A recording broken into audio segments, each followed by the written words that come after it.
Hei, salut, eu sunt Ioana, bine ai venit pe canal. Clipul de astăzi este un unboxing și asta pentru că am început o colaborare cu cei de la Cartepedia, fapt ce mă încântă enorm.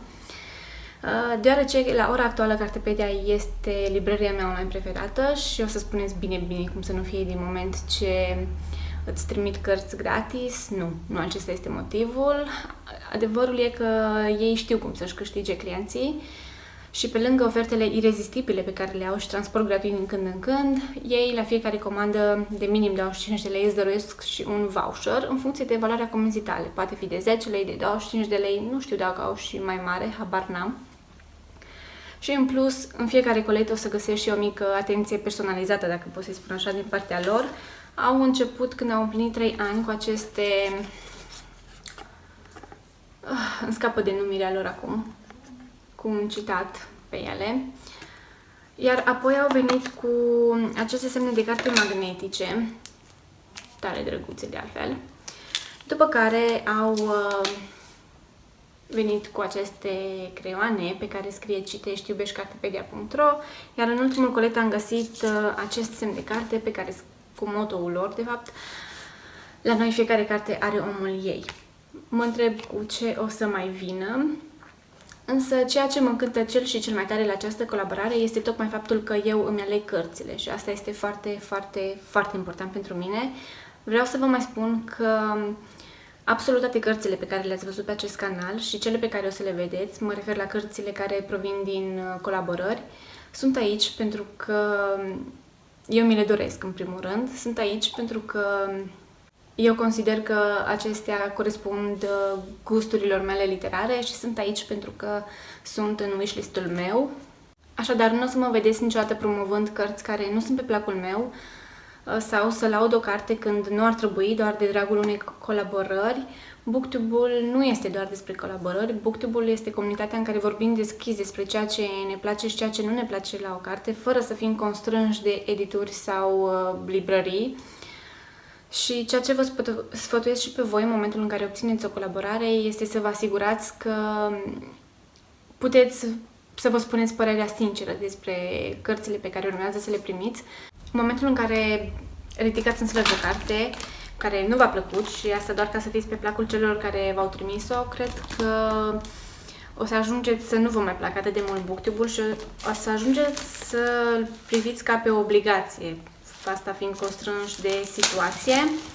Așadar, aveți grijă cu cine faceți colaborări, nu?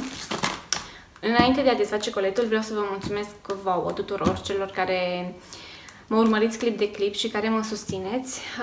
Fără voi, cu siguranță, nu s-ar fi ajuns la aceste colaborări frumoase și nu s-ar fi ajuns aici, asta e sigur. Așa că am și o mică propunere pentru voi. Mă gândeam că dacă tot aleg eu aceste cărți în fiecare lună, una din cărțile alese să o aleg pe baza recomandărilor voastre. Și asta pentru că, nu știu, mă gândesc că acest lucru ne-ar putea uni un pic mai mult, am putea discuta mai mult, aș putea să fac o recenzie, iar apoi să discutăm în comentarii despre cartea respectivă. Așa că dacă aveți recomandări pentru mine, eu le aștept cu mare drag. Și haideți să vedeți și cărțile. Bineînțeles că nu se putea să lipsească și acest semn de carte. Mă așteptam să fie în colet, mă așteptam. Colecția mea se mărește. Și prima carte pe care vreau să vă arăt, sunt 3 la număr, este Femeile lui Lazar, de Marina Stepnova.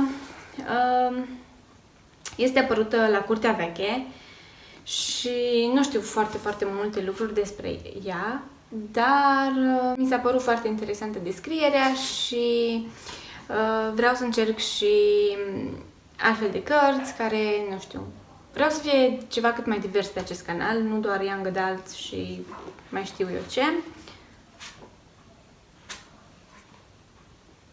Și o să vă citesc foarte puțin de pe copertă și zice așa: Femeile lui Lazar, o saga învăluitoare de o forță comparabilă cu cea a marilor romane clasice rusești. Romanul acoperă aproape un secol de istorie și oferă cititorului un tablou detaliat al marelui imperiu în tușe ferme și culori tari.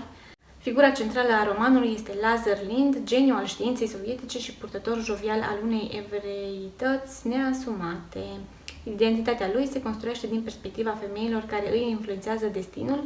Marea lui iubire este Marusia, soția mentorului său, de la care primește cea mai caldă, generoasă și durabilă afecțiune, cea maternă. Marea neiubire este Galina Petrovna, cea care îi devine soția, sacrificând visul modest al fericirii domestice, iar sacrificiul ei dă naștere unei forțe de nestăvilit, cea a urii conjugale.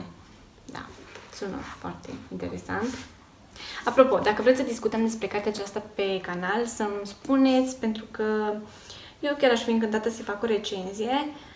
Nu știu exact cum o să vă prezint toate aceste cărți pe care o să le primez la Cartepedia. Nu-i măsai să vin numai cu recenzii și nici n-aș vrea să fac numai recenzii. O să văd eu pe parcurs ce și cum. Dacă voi aveți vreo idee, spuneți-mi, nu mă supăr, chiar m-aș bucura. Iar apoi, următoarea carte este una foarte apreciată aici pe BookTube și nu numai în BookTube. Este vorba despre portretul lui Dorian Gray de Oscar Wilde. Și pe care mi-o doream de foarte mult timp, așa că acum în sfârșit am ocazia să o citesc și sper să reușesc chiar în această lună. Și următoarea carte este Strania poveste a lui Benjamin Button de F. Scott Fitzgerald, cel care a scris și Marele Gatsby. Am văzut filmul acum ceva timp și Brad Pitt, iar pe ea nu mai știu cum o cheamă.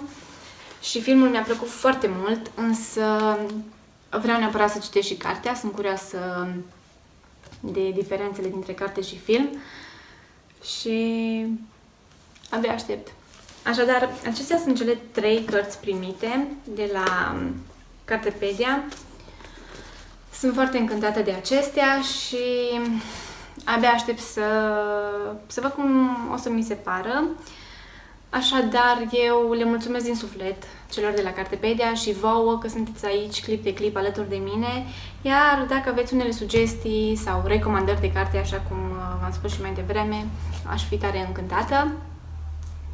Iar până data viitoare vă urez lecturi faine. Pa, pa!